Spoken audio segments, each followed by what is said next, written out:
Hey guys, Dan for World of MrGrey, Dan for Grey, and because I'm restless in the mornings, it's just gone 6:30 AM, I thought before I go to work, I'd do a comments video. These are just random comments I find throughout my videos throughout the weeks, and I try to answer them as best I can. But I have to be a bit quiet because it's really early and I don't want to wake my neighbours. And I'm going to be pointing and shouting after this part. So the first one, just to get out of the way, from Liana Kulkuhun. I hope I say your name right. They say, Dan, do you sell any merch, and thank you for sharing your videos. Well, first of all, I really appreciate that people watch my videos because I work full time. This isn't my job. As much as I'd like it to be, it's not. It doesn't pay enough.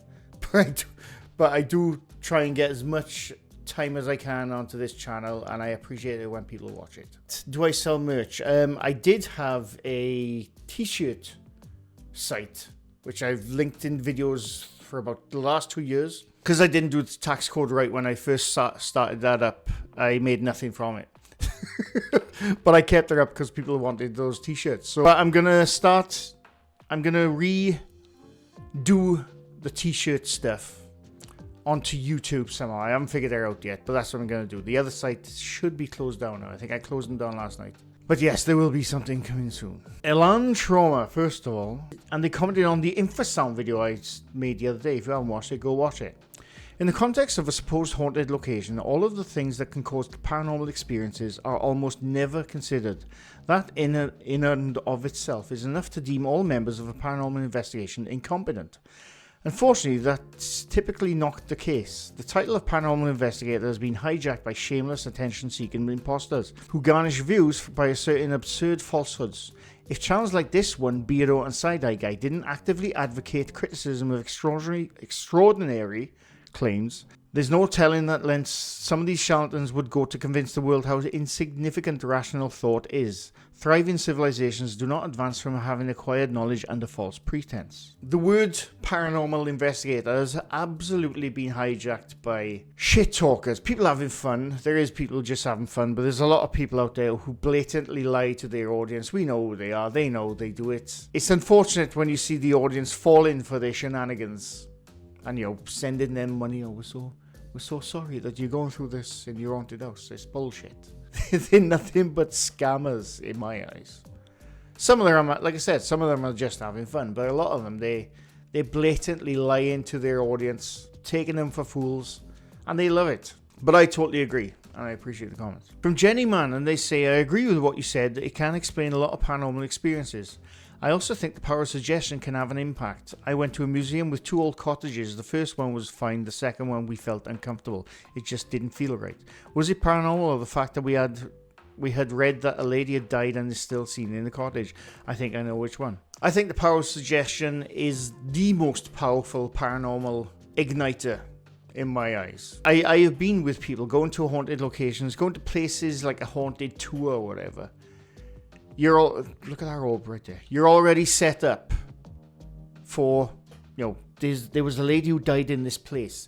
And even if you're 50-50, you're not sure, you're already set up to believe in a paranormal event if it happens, or believe that knock or that door opening because of the wind is paranormal. I see it all the time. I see it. I have mates who are full-blown believers. I have people on YouTube are full-blown believers. If it was in any other normal circumstance, a door opening, they'd say, oh, that's the wind. But if they're in a haunted location and a door opens, I think, what's that? It's the power of suggestion is, I think, the most powerful thing that can happen to a person in a haunted location. I do believe that. From Source Legio Primus, the R36S, awesome little multi-system emulator console. Do you like yours? I've said this before. This is my favorite purchase I've done in the last 2 years. I bought this 2 years ago. It's the best thing I've ever had. I love it. If somebody thought it was a Game Boy Advance, it's not. It looks like a Game Boy, obviously, but it's an Ambernic.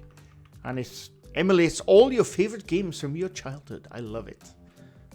So yes, I love mine. So... From Rob W, I'm very late to your channel, but I wished I'd come across it soon and love your particular flavor of content. Again, I very much appreciate it. Some of the videos, they're easy to make. Others, I put a lot of effort in and nobody watches them. But I really appreciate the appreciate the people who do watch them because I really enjoy doing this. But I appreciate the comment. From John Smith. He says, great. Now ghost hunters are going to use infrasound detectors and call them ghost detectors. 100%. That's the problem with ghost tech. 99% of ghost tech is real technology. It's real technology for detecting EMF, detecting radio waves, night vision. It's all real tech. But you slap the term ghost finder on it and it sells for £100 more than the tech actually costs. Honestly, the paranormal tech industry are smart. From Christopher Farrell, and they say, audio hallucinations and lack of sleep is real. I had a very stressful time around 4 years ago. Over 4 days, I had around 6 hours sleep. This is not a joke. When I flushed the toilet, the sound was rapping at me. My brain tried to make sense of the noise frequency. I found it quite interesting. If you had said that to me 20 years ago, I would have laughed my ass off. But because I have had auditory hallucinations because of lack of sleep, I totally believe you. I know to people who've never had this, it sounds ridiculous that a toilet flushing sounds like someone rapping to you. But I'm telling you now, the mind plays tricks on you when you've had lack of sleep or you're having hearing issues. Trust me, it happens. And yeah, I totally believe you, Chris. From Corey Hurd, say, you make science fun. Maybe if I had a teacher like you, my interest would have turned on and I may have passed. I did consider becoming a teacher in my mid-20s. I did consider it. I didn't know what I was going to do, but I thought it'd be pretty cool to be a teacher. But then I remember what I was like in school. And some of us, the hell we would put teachers through. I could not be a teacher. I could not be a teacher. Honestly, kids don't realize how bloody hard work being a teacher is. I can only imagine. So, yeah, but I appreciate it. From Regrets Everywhere, they say, Dan, have you seen the Canadian show Paranormal Home Inspectors? It's about exactly that, figuring out why some people hear, feel, see otherworldly things in their homes. For example, my daughter's room is always freezing cold, like the dead. It's because you put the furniture on top of the vents. Some weird hieroglyphics appeared on the wall. It's because you painted over old paint, and now the old paint is bleeding through the new paint. Of course, they have a psychic to balance things out. Wouldn't want things to get too logic. It's great fun. Been thinking of you debunking when I first saw it. I have not seen that show. I will look it up, but yeah, absolutely. There's always a logical, rational explanation to a lot of things when it comes to, is my house haunted? Absolutely, I believe that. Right, I've had this question from Jeff. I've had a similar question on the Infrasound video a couple of times, so I'm going to give a general answer to this, because although I did go over this at the end of the video, if you didn't make it to the end of the video, I did sort of explain this. And they say, before we get to the video, and if you haven't seen the Infrasound video, I go into the details of how Infrasound could explain a lot of paranormal incidents, like auditory phenomena or visual phenomena at the corner of your eye. I do go into that, but at the end of that video, I do state that, but it doesn't do this, doesn't do that, doesn't do that. So we'll get to this. How do you explain heavy footsteps running down the hallway towards you and food being thrown off a table? Just two of the many things on my mind I can't explain this shit list. Like I said at the end of the video, Infrasound, when you actually look into it, does explain a lot when it comes to visual phenomena, the corner of your eye, or auditory phenomena. And I know some people saying, well, the paper Vic Tandy made wasn't confirmed by a lot of people, but it does go into a lot of detail of what it could be. This is the thing. Infrasound can explain a lot of things, you know, for people thinking they're in a haunted house, but it's just being infrasound is naturally happening around their house or in the room they always find that presence in. But like I said at the end of the video, when it comes to like seeing someone walk right in front of you, or footsteps being heard, or, you know, banging on the walls, that's not infrasound. That's whatever that is. You know, I do state that at the end of the video. Maybe some people didn't get to the end of the video because of my rambling. I understand. Yeah, I do state in the video that infrasound doesn't explain everything, but I appreciate the comment. There you go, Vector Wolf. As someone that's worked in the haunted attraction industry for years, infrasound is an amazing tool. Set it up in a dark hall or under an isolated boardwalk and you'll have guests jumping at their own shadows. The equipment is a little spendy, but it's definitely worth it. I know. I totally believe that a lot of haunted places use these tactics. I believe my haunted hotel is one of them. Don't come at me, Danny, but that's just my opinion. Yeah, I have no doubt that a lot of other places use that kind of techniques, like you said, haunted attractions and, pubs made up to look like Victorian pubs when they're actually not, and stuff like that. I totally believe it, and I know it happens, and I appreciate the comment. From Marith Penfold, I hope I'm saying that right. Hi, I don't normally message, but this was a great video and it made me wonder something that I thought I'd ask. If it's really silly, please say, but got to ask. No problem, ask whatever you want. Does anyone think that some people are misdiagnosed with some mental health issues from seeing shadows and paranoia then causes secondary depression when they are not believed and is caused by this? Not saying all are caused by this, but maybe some are, and I wondered if it was ever considered. Sorry for the long message. Any thoughts would be appreciated. Well, Martha Penfold, sorry. I appreciate the comment, and I'm not a doctor, as you can tell, but I totally believe that there's a lot of misdiagnosis when it comes to mental health issues. We know this happens. We know that misdiagnosing mental health, it happens. We know this.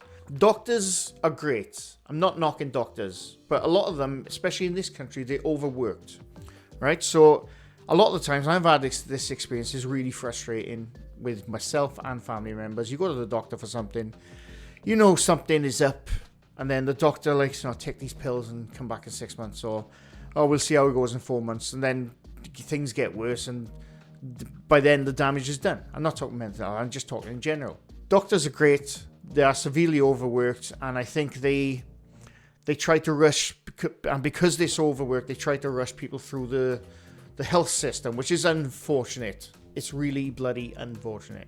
Misdiagnosing mental health 100% happens, and it could be that some of these people who see shadows or get paranoid and suffer from depression because they think they're being haunted, 100% it could be mental health. Absolutely. And this is the other problem when it comes to that kind of thing. When paranormal investigators who were reached out to by people who are suffering or they think they're haunted, and these investors go to their homes, we're going to help this person. We're going to help this person find out what's haunting them. And then at the end of the day, you say, oh yeah, it's haunted, there's a demon or there's a spirit here, but you got to appease it. They're just confirming their bias then, and then they're making that mental health worse. Like I said, I'm not saying every single thing like that to do with paranormal is mental health, but it 100% happens, and it's really bloody unfortunate. And it's also dangerous. It's bloody dangerous when paranormal investigators go to these houses and confirm their bias. It's really dangerous to do. I don't think any paranormal investigator, whatever they do it for fun, or if they take themselves seriously, they should never go anywhere near a personal haunting, so to speak, in my eyes. But I appreciate the comments. From Critical Sam on YouTube. Dan, can you share your reference material? Research has not proven the things you claimed were proven. So far, we know infrasound can cause anxiety, discomfort, feelings of pressure, dizziness, or fatigue. All this happens particularly at a high intensity level or high SPL, not caused by infrasound levels found in an environment. There's no proof of even high SPL infrasound causing test subjects to see things that weren't there. Tandy's conclusions were unproven hypothesis only. Tests done by other scientists didn't prove his haunted related claims. Some did, some didn't. There's 3 papers I can't cite off the top of my head right now, unfortunately, but they do exist, which I did read. And like you said, they are proven to cause anxiety, feelings of dizziness, fatigue. But the point is that the infrasound is proven to cause anxiety, fatigue, and dizziness, and tiredness, and all that kind of stuff. But the point is that doesn't cause hauntings, but it makes you feel like you're being haunted. Like I said, if it causes fatigue, anxiety, dizziness, depression even, that can activate your mind into believing you're being haunted.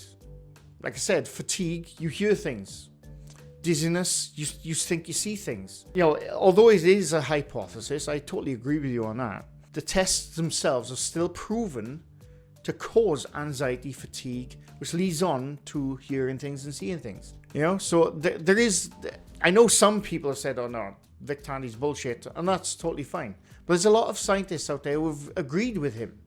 You're always going to get that in the scientific community, unfortunately. You're always going to get disagreements and agreements because that's just the way bloody science is. So I do agree with you to a certain extent, but like you said yourself, it does cause anxiety, fatigue, and dizziness and all that stuff, and that can lead to auditory and visual hallucinations, which people would interpret as being haunted. So I can see a side of it, but yeah, I appreciate the comments. From Friday House, infra and ultrasonic sounds can create a good deal of side effects to people and animals alike. They can make you feel sick, uneasy, like being watched, and so on. The general ion count in your area can do the same, even to the extreme. Look up the 3M factory force field in 1980. I will, that sounds interesting. The brain is electrical, and extreme frequencies of sound, or EM, will indeed be noticed by it. With enough RF energy and modulating it properly, it can transmit audio directly into the brain. Frequency counters and subsonic ultrasonic mics should be used more, at least some data loggers that can record this kind of data. Absolutely.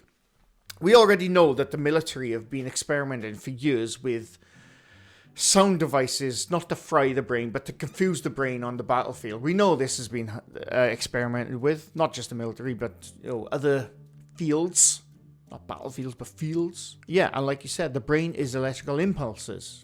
So it can absolutely be manipulated by sound waves and ultra and infrasonic sounds. Absolutely, it can. I do believe that could be a cause for certain hauntings. But I appreciate the comments. Right, I'm going to have to make this short because unfortunately now I got to go to work. But I hope we cleared some stuff up about the infrasound. I think it's a really interesting topic to look deeper into myself. And I know not everyone's going to agree with what I said in the video, and that's totally fine. But anyway, I hope you enjoyed. Leave a like if you like this video. Leave something new to my channel. I do this quite often. I'm going to go into the beyond now and be extremely bored in work. Anyway, thanks for watching, and bye for now.